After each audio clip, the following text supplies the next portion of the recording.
দিনের শেষ ৩ বলে অক্ষর ২টি ৪ এবং একটি ছক্কা মারেন।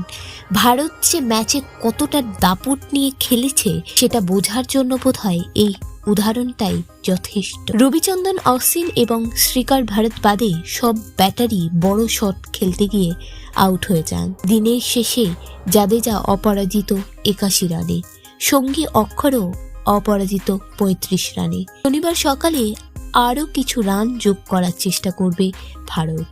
প্রথম সেশনে ভালো খেলার পর মনে করা হয়েছিল দ্বিতীয় সেশনে ১৭ রান করবেন রাহুল এবং জাদেজা এরপর ৬৫ রানের জুটি গড়েন।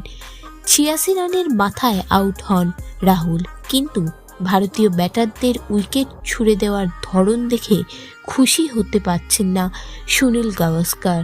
ভারতের প্রাক্তন অধিনায়ক বলেন, ভারতের সব ব্যাটার শুরু করেও বড় রান করতে পারছে না, উইকেট দিয়ে আসছে, এটা ঠিক নয়। কেউ ২-৩ রান করে আউট হয়নি।